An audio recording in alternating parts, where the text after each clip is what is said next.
Assalamu alaikum students, I am Ghulam Mustafa. Students, today we will study about Stokes theorem. What is Stokes theorem? We will define it and then we will prove its mathematical form. So first of all, let's see its definition.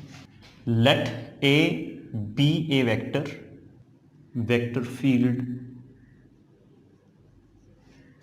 then line integral of vector A is always equal to surface integral of curl of vector A. तो students ये definition है हमारे पास Stokes theorem की, जिसके मुताबिक अगर आप vector A का लाइन इंटीग्रल लें तो वो बराबर होगा, किसके बराबर होगा? सरफेस इंटीग्रल के। किसका सरफेस इंटीग्रल? उसी वेक्टर के कर्ल का सरफेस इंटीग्रल। यानी कि वेक्टर ए का जो लाइन इंटीग्रल है वो बराबर होगा वेक्टर ए की कर्ल के सरफेस इंटीग्रल के। ठीक है जी। तो इसकी मैथमेटिकल फॉर्म में यहां पे लिख देता हूं, line integral of vector is equal to surface integral of curl of vector A। तो ये हमारे पास स्टोक्स थ्योरम है। अब हम इसकी जो है वो एक्सप्लेनेशन करते हैं कि ये प्रूफ कैसे होगा। ठीक है, अब मैं आपको इसका प्रूफ समझाता हूँ। तो लेट कर लेते हैं कि हमारे पास कोई भी सतह है जिसके अंदर वेक्टर A जो है वो फ्लो कर रहा है इन काउंटर क्लॉकवाइज डायरेक्शन। यानी कि जो वेक्टर ए है उसका फ्लो किस साइड पे है? Counter clockwise direction. यानी कि ऐसे फ्लो कर रहा है, फिर डाउनवर्ड, फिर टुवर्ड्स राइट, फिर अपवर्ड। यानी कि इस तरह इसके अंदर जो है वो वेक्टर ए फ्लो कर रहा है। तो इस पूरे वेक्टर का इस सतह के अलोंग हम लिख लेते हैं लाइन इंटीग्रल। ठीक है जी। हमने क्या करना है कि इस पूरी सतह का क्या ले लेना है? Line integral. हमें नहीं पता कि इस पूरी सतह की लेंथ कितनी है। लेट कर लेते हैं कि इसका कोई छोटा सा टुकड़ा है जिसकी लेंथ है DL। ठीक है, तो सारी लेंथ अगर आपने कंसाइडर करनी है तो क्या करेंगे? इस DL का हम इंटीग्रल ले लेंगे। ठीक है जी। तो हमारे पास क्या आ जाएगी? ये सारी लेंथ, और DL पे वेक्टर A है तो सारी लेंथ पे कितना होगा? हम वेक्टर A को उस पूरे इंटीग्रल के साथ जो है वो मल्टीप्लाई कर देंगे।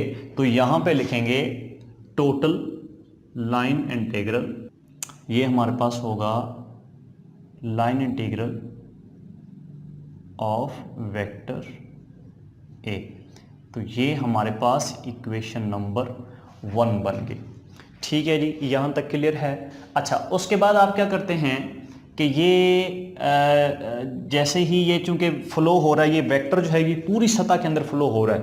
ठीक है, तो हमने इस पूरे फ्लो को जो है वो कैलकुलेट करना है। तो जाहिर है हम इस पूरी सतह के फ्लो को ऐसे ही कैलकुलेट नहीं कर सकते। हमें क्या करना पड़ेगा? इस पूरी सतह को स्मॉल मैशेस के अंदर जो है वो डिवाइड करना पड़ेगा। So let's divide the whole surface in small meshes, and each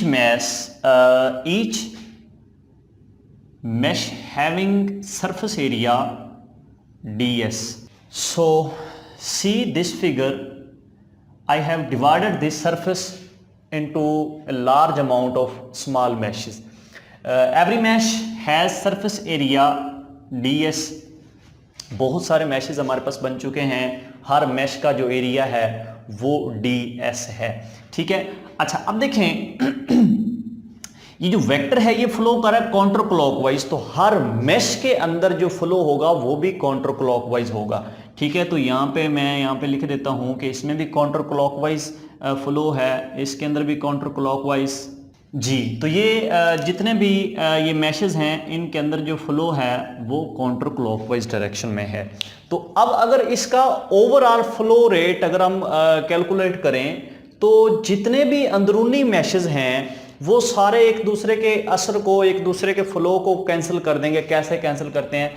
consider कर लेते हैं कि ये वाला बॉक्स, इसकी सिचुएशन देख लेते हैं, फिर इस जैसी सिचुएशन सारे बॉक्सेस की होगी। ठीक है, तो अब देखें इसमें फ्लो काउंटर क्लॉकवाइज है, मतलब फ्लो कुछ इस तरह है, ठीक है। लेकिन इसके साथ वाले को अगर हम देखें तो इसके अंदर भी काउंटर क्लॉकवाइज है, मतलब इसके अंदर कुछ यूं है।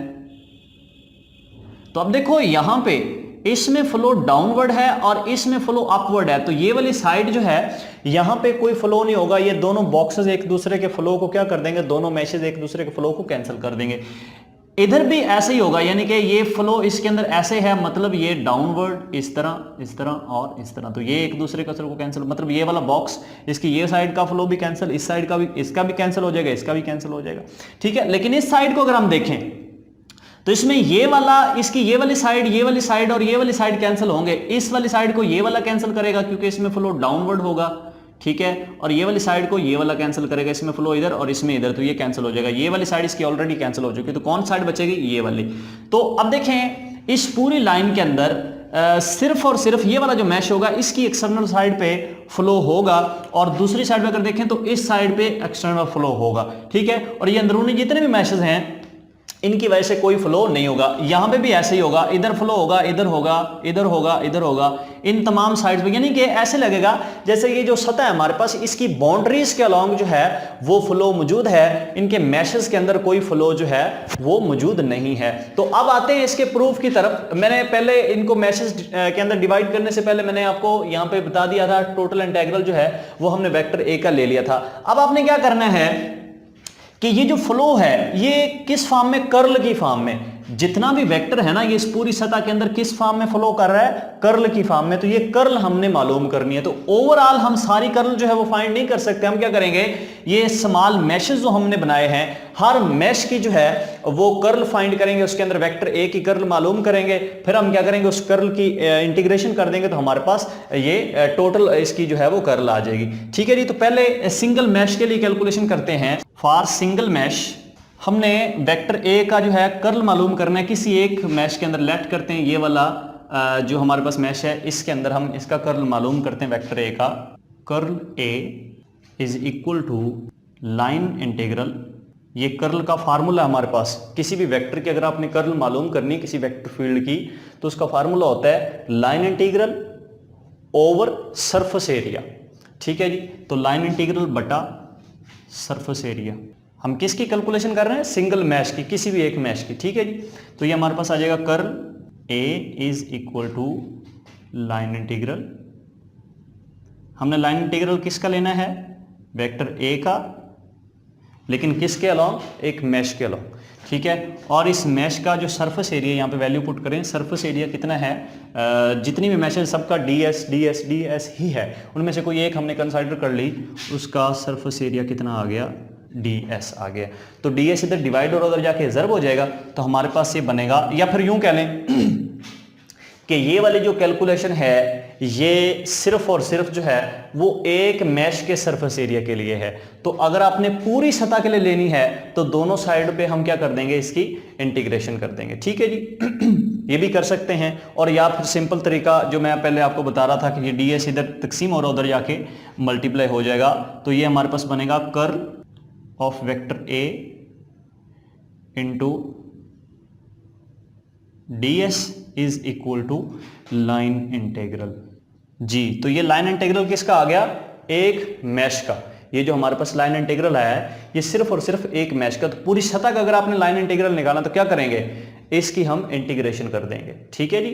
तो ये हमारे पास जो लाइन इंटीग्रल आया है एक मैश के लिए है, अगर आपने पूरी सतह के लिए लेना है, टोटल लाइन इंटीग्रल आपने लेना है, तो हम क्या करेंगे, इसकी इंटीग्रेशन कर देंगे। तो यहां पे लिखिएगा टोटल लाइन इंटीग्रल, ये हमारे पास बराबर होगा सरफेस इंटीग्रल, ये कर्ल बकिया सारा वैसे ही आ जाएगा, कर्ल ऑफ ए ds, ठीक है जी। ये हमारे पास इक्वेशन नंबर 2 होगी।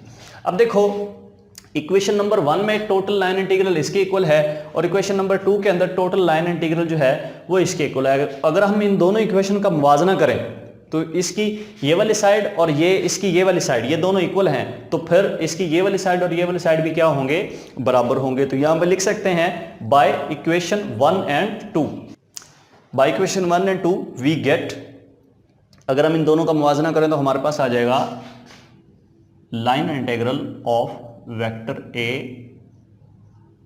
Is equal to surface integral of curl of vector A, ये सरफेस इंटीग्रल आएगा। So this is Stokes theorem. आज के लेक्चर के अंदर जस्ट आपको स्टोक्स थ्योरम ही समझाना था। नेक्स्ट लेक्चर में किसी अच्छे से टॉपिक पे जो है वो आपकी खिदमत में हाजिर होंगे। इजाज़त दीजिए, अल्लाह हाफिज़।